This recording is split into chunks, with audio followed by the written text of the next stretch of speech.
Hello everybody, welcome back to another TradeVision tutorial video, and today we're going to go over something very important as you chart here, and that is the indicator panel. The indicator panel can be found down here in the bottom right hand corner.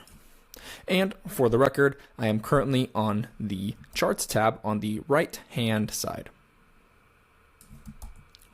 As you can see, I have a bunch of different names for my indicators: SMA, support, RSI, you name it, right? A bunch of fancy abbreviated terms.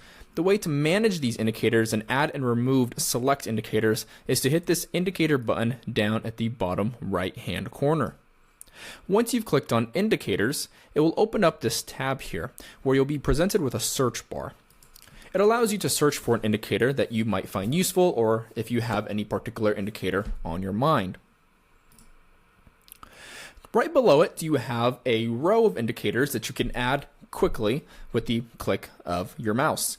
And you can hit this addition sign. So if I want to add a simple moving average, I will click on the addition sign, and it will add a brand new simple moving average. Now what's important is that you can actually customize these indicators. Period is asking us, how do we want this moving average calculated? Do we want it to be a 50-day moving average? Do we want it to be a 20-day moving average? The base is asking us, how is this moving average calculated in terms of which number does it take into consideration when making the calculations? Does it take the opening price?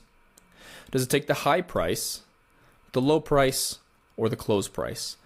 And I know my panel's open, but if you look at this red line, which is the moving average that we just selected, you can see it changes shape slightly. Its curvature changes because each button calculates it differently.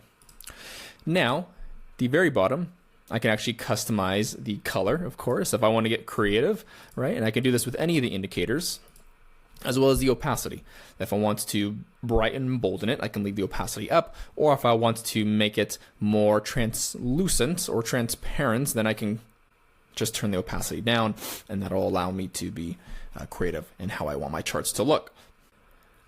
Exiting out of that, right underneath this row that we just looked at, we have a list of all the indicators that we currently have selected on our toolbar down here at the bottom.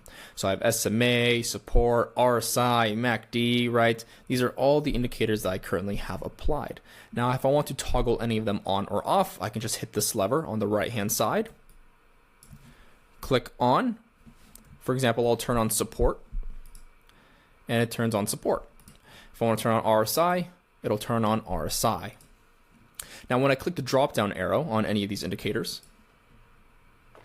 it'll reveal the individual RSIs or the individual moving averages, or whichever indicator you choose, it will reveal the individual components of each one. And so if I want to toggle on or off a certain RSI, for some reason I have 3 of them here. There's only one RSI, by the way. So what I can do is I can actually delete some of these. If I want to delete an RSI, I can hit this trash can here.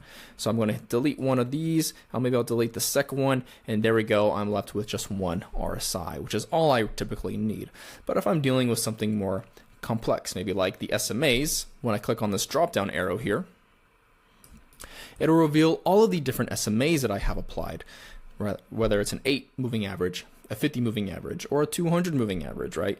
I can remove if I want to delete any. So if I want to get rid of any duplicates, let's say the 9, or maybe I want to get rid of the 8, I can click this trash can here. And again, if I want to customize any of them, I can simply hit this settings gear icon to go back to where we previously were and customize the indicator even further. Hit the arrow to go back to the indicators panel.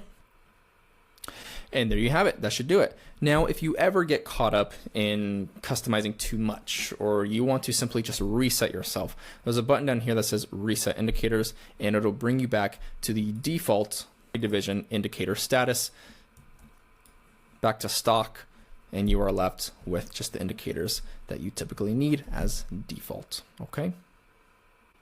If I want to move any of these indicators around, if I want to get creative, if I want to bring my breakout at the top, it'll actually change the location of where the breakout.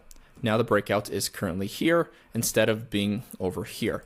I'll do it one more time. So if I want to change the MRSI location, I'll scroll down to MRSI, click and drag, and I'll put it right before Bollinger Bands, abbreviated as BB. There we go. So now MRSI is currently here, right in front of Bollinger Bands. If I want to expand this to make it bigger, I can hit this icon right here, the two arrows. That'll bring me a full screen indicator menu, and I can click the X to close it out. So that is how you customize your indicators. I hope you found this video super valuable and enjoy using TradeVision.